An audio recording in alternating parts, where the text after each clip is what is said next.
நான் வந்து சென்னையில் ஒரு சின்ன கிளினிக் வச்சுருக்கிறேன் 25 இயர்ஸ் முன்னாடி. அப்போ ஒரு போஸ்ட்மேன் வருவார் எங்கள் கிளினிக்கு வந்து தபால் கொண்டு வந்து கொடுப்பார். இப்போலாம் போஸ்ட் பண்ணியே காணும், நமக்கு எல்லாமே இமெயிலில் வருது, நம்ம எல்லாமே போஸ்ட் பண்ணியே நிறைய பேர் பார்க்குறது இல்லை. முன்னாடி போஸ்ட்மேன் தான் எங்களுக்கெல்லாம் தெய்வம். அவர் ஏதாவது லெட்டர் கொண்டு வர மாட்டாரா? எங்கள் தெருவில் ஒரு போஸ்ட்மேன் போவார், நான் வாசல் என்னன்னு எனக்கு லெட்டர் வருதான்னு பார்த்துட்டு இருப்பேன். அவர் போஸ்ட்மேன் போகும்போது நாளைக்கு அப்படின்னு சொல்லிட்டு போவார், ஒரு பாசிட்டிவ் நோட், நாளைக்கு உனக்கு லெட்டர் வரும் அப்படின்னு சொல்லிட்டு போவார். அப்படியான போஸ்ட்மேனில் ஒருத்தர் வந்து நான் கிளினிக்கில் உட்காந்துருக்கும் போது ரெகுலராக வருவார். அவருக்கு உங்களை மாதிரி குட்டி குட்டியாக 3 பொம்பளை பிள்ளைங்க, ரொம்ப கஷ்டப்பட்ட வாழ்க்கை வாழ்ந்துட்டு இருக்கிறவர். அவருக்கு காலில் வேறு ஒரு பெரிய நோய் உண்டு. அவர் என்கிட்ட வந்து அந்த வைத்தியம் பண்ணுவார். அப்போ வரும்போதெல்லாம் வந்து, சார் நீங்கள் இந்த லைப்ரரியில், நான் என்னோடய கிளினிக்கில் ஃப்ரண்ட்டில் வந்து உட்காந்துருக்க நோயர்கள் உட்காந்துருக்க இடத்துல கொஞ்சம் நிறைய புஸ்தகம் அடுக்கி வச்சுருப்பேன். அவங்க வந்து எடுத்து படிக்கணும்ன்ட்டு நிறைய புக்கு வச்சுருக்கீங்க சார், இதில் ஏதாவது படித்து முடித்த புஸ்தகம் எதாக இருந்தால் கூட எனக்கு கொடுத்தீங்கன்னா நான் ஒரு 10 நாளில் திருப்பி கொடுக்குறேன், என் பிள்ளைகளை படிக்க வைப்பேன். ஒரு தகப்பனா தன் பிள்ளைகளை மிகப்பெரிய ஆளாகணும்னு பெருங்கனவு வரும். அப்படியே நாட்டில் நடந்துச்சு. 10 வருஷத்தில் அந்த பிள்ளைங்கள்லாம் வளர்ந்து பெருசாகி, நானும் கிளினிக் வளர்ந்து பெருசாக, நாங்கள் பெரிய ஹாஸ்பிட்டலுக்கு வந்துட்டோம். வந்தப்புறம் ஒரு நாள் திடீர்னு வந்து அவர் எண்ணிலேருந்து எனக்கு அலைபேசியில் ஃபோன் வருது. சார் என்ன ஞாபகம் இருக்கா அப்படின்னு ஃபோன் பண்ணோன்னே நான் சொன்னேன், சார் எப்படி இருக்கீங்க, ரொம்ப நாள் ஆச்சு, நான் ரிட்டையர்ட் ஆகிட்டுப்பீங்களே? ஆமாம்மா, நான் ரிட்டையர்ட் ஆகி போய் ஊரில் விவசாயம் பார்த்து அப்படி இருந்துட்டு இருக்கேன் சார், புதுமை, உங்களை பார்க்கணும், உங்களுக்கு அப்பாயின்மெண்ட் கிடைக்க கஷ்டமாக இருக்குது. பாருங்க, என்ன சார் சொல்கிறீங்க, எவ்வளோ நாள் நம்ம பழகிக்கோம், வாங்க எப்போனாலும் வாங்க அப்படின்னு சொல்கிறேன். இல்லை, என் பொண்ணையும் மருமகனையும் கூப்பிட்டு வரணும், அதுக்காக. கல்யாணம் ஆயிடுச்சா அப்படின்னு. ஆமாம்மா, 2-3 வருஷம் ஆச்சு. ஏன் பத்திரிக்கைலாம் கொடுக்கல அப்படின்னு நான் சும்மா கோச்சிட்டு அப்படியே வாங்கன்னு சொல்லிட்டேன். சரின்னு சொல்லிட்டு அடுத்த நாள் அந்த பொண்ணு, மருமகன், இவர் அந்த ரிட்டையர்டு போஸ்ட்மேன், அப்புறம் இன்னொரு வயதான பெண் எல்லாரும் வராங்க, கிளினிக் வராங்க. வந்தவுடனே அந்த பெண் வரும்போதே பார்க்குறேன், வயிறு நல்லா பெரிய நிறை மதமாக இருக்கா. பார்த்தோடனே தெரியுது நல்லா ப்ரெக்னென்ட் லேடி. பார்த்தோடனே எனக்கு அவளை நான் ரொம்ப சின்ன பிள்ளைல உங்களை மாதிரி இருக்கும்போது பார்த்துருக்கறதுனால எனக்கு அவ்வளோ சந்தோஷம். அவளை பார்த்தோடனே எப்படா டெலிவரி எப்போ, என்னைக்கு ஈடிடி அப்படின்னு சொல்லி ரொம்ப மகிழ்ச்சியாக உட்கார்றா அப்படின்னு சொல்லி பேசிகிட்டு இருக்கிறேன்.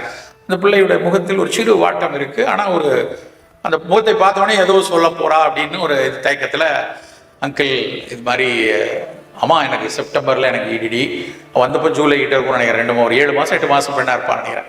அவள் வந்துட்டு சொல்கிறா, 8 மாத குழந்தை பெண்ணை வயிற்றுக்குள்ள பேபி இருக்குது. அந்த பொண்ணு என்கிட்ட சொல்கிறா, அங்கிள் நான் வந்து போன வாரம் நான் டாக்டரை பார்க்க போயிருந்தேன், என்னுடைய பிரெஸ்ட் ஒரே பெயினாக இருந்தது, கொஞ்சம் கட்டியாக இருந்தது. நான் பண்ண டக்குன்னு சொல்கிறேன், அதெல்லாம் இப்போ நீ மதர் பண்ண போகிற, இப்போ வந்து உன்னோட பிரெஸ்ட் வந்து ப்ரிப்பேர்ட் ஆகும், இப்போ வந்து ஹெவினஸ் இருக்குது, சாதாரண விஷயம் தானே அப்படி நான் சொன்னேன். இல்லை அங்கிள், அதை தாண்டி அப்படி தான் என்னை பார்த்த முதல் லேடி டாக்டரும் அப்படி தான் சொன்னாங்க. ஆனால் எனக்கு ரொம்ப வலிச்சுது, பார்க்குறதுக்கு கல் மாதிரி இருக்க மாதிரி இருந்தது. அப்படி சொன்ன உடனே அந்த லேடி டாக்டர் என்ன பண்ணியிருக்காங்க, ஒரு ஸ்கேன் பண்ணிடுவோம்மா அப்படின்னு பண்ணியிருக்காங்க. வயிற்றில் 8 மாதம் பேபி, ஸ்கேன் பண்ணி பார்த்தா அவள் பிரெஸ்ட்டில் கேன்சர். எனக்கு தூக்கி வாரி போடுச்சு. என்னடா அப்படி சொல்கிறேன் அப்படின்னு. ஆமாம் அங்கிள், ஆனால் அப்புறம் நாங்கள் ஆங்காலஜிஸ்ட்டும் பார்த்துட்டோம், அவர் வந்து டெலிவரியோட சர்ஜரி பண்ணிக்கலான்னு சொல்லிட்டாங்க. இப்போ வந்து பேபி இருக்கிறதுனால கீமோ வேணாம், இன்னொரு மாதம் தானே இருக்குது, நம்ம இன்டியூஸ்டு டெலிவரியாக ரெகுலர் வர்றதுக்கு ஒரு 4 வாரம் முன்னாடியே சிசேரியன் பண்ணி எடுத்துகிட்டு உன்னை ட்ரீட் பண்ணிடலாம் அப்படின்னாங்க. நான் உடனே ஆமாம்மா ஒன்றும் பிரச்சனை இல்லைம்மா, அது ஒன்ஸ் டெலிவரி 8 மாதம் ஆச்சு, இன்னொரு 4 வாரத்தில் டெலிவரி பண்ணிக்கலாம், அதுக்கப்புறம் எடுத்துக்கலாம். அப்போ அந்த பொண்ணு சொன்னா, அவள் நல்லா படித்து என்ன எம்டெக் முடிச்சு, ஒரு இன்டெகிரேட்டட் எம்டெக் முடிச்சு, MBA படித்து ஒரு பெரிய சாஃப்ட்வேர் நிறுவனத்துடைய டீம் லீடராக இருக்காங்க. அவளுக்கெல்லாம் 50-60 பொறியாளர்கள் வேலை செஞ்சுட்டு இருக்காங்க. ரொம்ப சாலிடாக சொல்கிறான், ஆமாம் அங்கிள் நான் ரெடி ஆகிட்டேன், எனக்கு வந்து முதல்ல ஷாக்காக தான் இருந்தது, but I am prepared, I know இது வந்து கம்ப்ளீட்லி ட்ரீட்டபிள் தெரியும், maybe I may lose my breast, but it's not a problem.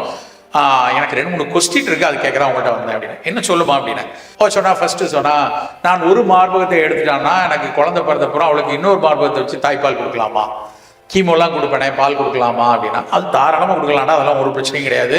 After your chemo நீ டெஃபினட்டாக கொடுக்கலாம், சில கீமோவுக்கு தான் சொல்லுவாங்க, மற்றபடி இதுக்கெல்லாம் பண்ணலாம், ஒரு பிரச்சனை இல்லைன்னு நான் சொல்லிட்டேன். 2வது கொஸ்டின் கேட்டான், அங்கிள் எனக்கு வந்து நான் 2 குழந்தைங்க பெற்றுக்கணும்னு நினச்சிட்டு இருந்தோம், நானும் என் கணவரும். இப்போ ஒரு பாப்பா அதற்கு இப்போ கீமோலாம் கொடுத்து எல்லாம் பண்ண போகிறோம், 2வது பாப்பா எனக்கு I can deliver another child, எனக்கு அது ரொம்ப நாங்கள் 2 பேரும் நானும் கணவரும் அவ்வளோ ஆசைப்பட்டோம் அப்படின்னா சொன்னால், ஏன் இதெல்லாம் ஒன்றுமே கிடையாதுடா, இது இப்போ நீங்கள் வந்து உனக்கு இருக்கிறது வெறும் ஒரு ERPR பாசிட்டிவ்னு சொல்லக்கூடிய வெரைட்டி, இது சரியாக ட்ரீட் பண்ணி நல்லா ஆனதுக்கப்புறம் அதுக்கு அடுத்த குழந்தைய நீ அடுத்தாப்புல பெற்றுக்கலாம், அதுவும் பிரச்சனை இல்லைன்னு சொல்லியாச்சு. அவ்வளோ சந்தோஷம் அவளுக்கு. அப்புறம் என்னெல்லாம் உணவு சாப்பிடணும் எல்லாம் கேட்டுட்டு போயிட்டு வரேன்னு எல்லாரும் போகிறாங்க. போனதுக்கப்புறம் அந்த அம்மா பாட்டி இருக்குல்ல, அந்த இவளுடைய மாமியார், அவங்க உள்ளே வராங்க. பொதுவாக சின்ன பிள்ளைகள்லாம் இருந்ததுன்னா பெரியவங்க வந்து திரும்ப வந்து அவங்க முன்னாடி கேட்க முடியாது, அதனால அவங்க பயந்துப்பாங்கன்னு சொல்லி சில சந்தேகங்களை கேட்பாங்க. அப்படிதான் அந்த பாட்டியை வந்து கேட்குது அப்படின்னு நான் நினச்சிட்டேன். அவங்க வந்து எத்தாப்புல வந்து உட்கார்ந்த உடனே கேள்வி கேட்குறாங்க. என்ன கேள்வி தெரியுமா? சார், வயிற்றுல என் பேரனோ பேத்தியோ இருக்கான், அவனுக்கு எதுவும் கேன்சர் வந்துடாத? இந்த அம்மாவுக்கு வந்த கேன்சர் பற்றி அது கவலை இல்லை. வயிற்றுல என் பேரனோ என் பேத்தியோ இருப்பாங்க, இந்த உலகம் எவ்வளவு கொடூரமாக இருக்கிறதுன்னு யோசிச்சு பாருங்க, அவனுக்கு எதுவும் வந்துடாத? கேள்வி. ரெண்டாவது கேள்வி, இவ்வளோ நாள் என் புருஷன் வீட்டு என் பையனோட தான் குடும்பம் நடத்தியிருக்கா, அவங்க தாம்பத்தியத்தோட இருப்பாங்க, என் பையனுக்கு ஏதாவது வந்துடுறதுக்கு வாய்ப்பு இருக்கா? இது ரெண்டாவது கேள்வி அந்த அம்மா கேட்டது. அதாவது எவ்வளவு ஒரு சுயநல கூட்டமா அந்த பெண் இருக்காங்கன்னு யோசிச்சுக்க. இதுல என்ன செய்தினா, அந்த அம்மாவுக்கு வந்த புற்றுநோய் முழுமையா சரியாயிருச்சு. இப்போ எனக்கு அது நடந்தே ரொம்ப நாள் ஆச்சு. அவங்க நல்லா அந்த குழந்தை ஜம்முன்னு இருக்காங்க, நல்லா இருக்காங்க, இந்த புற்றுநோய் பிரச்சனையே இல்லை. ஆனா அந்த மாமியார் புற்றுநோய் இருக்கு பார்த்தீங்களா, அதுக்கு எந்த கீமோவும் கிடையாது. காலத்துக்கும் இப்படியே தான் கேள்வி கேட்டுக்கிட்டு, இப்படியான சமூகத்தில் அந்த பெண்ணுக்கு எவ்வளவு வலிகள் இருந்திருக்கும் யோசிச்சு பாருங்க. குழந்தை பெற்று அது வாழாக்கி இது இன்னைக்கு வரைக்கும் வர்றதுக்குள்ள இப்படியான கேள்விகளுக்கு இடையிலேயே நமக்கு எப்பவுமே நம்மை காயப்படுத்துற மாதிரியான ஒரு கேள்விகள் மிக மிக மிக மிக வருத்தத்தை உண்டாகும். அப்படி ஒரு கேள்விகள் கேட்கக்கூடிய ஆள் உள்ளே இருந்ததுன்னா எவ்வளவு பிரச்சனையா இருக்கும். நண்பர்களே, நீங்க இதைத்தான் ரொம்ப ரொம்ப கவனமா சொல்லணும். சின்ன வயசு பொண்ணுக்கு இப்படியான சமூக சிக்கல் உள்ள பிரச்சனைகள் படித்த ஆளுமை மிக்க மிக பொறுப்பான தகப்பனிடம் இருந்து வந்த அந்த குழந்தைக்கு கூட ஏற்படுதுன்னா அந்த சாத்தியங்கள் நமக்கும் இருக்கும். அப்ப நம்ம என்ன செய்யணும் அப்படின்னா, எந்த சூழலிலும் இந்த மாதிரி சிக்கல்களுக்குள் போகக்கூடாது. வந்தா பார்த்துக்கலாம். நோய் வந்ததுன்னா அதை சரி பண்ணதுக்கு 1000 மெத்தட் இருக்கு. ஆனால் வராமல் பார்த்து கொள்ளக்கூடிய வயது இதுதான்.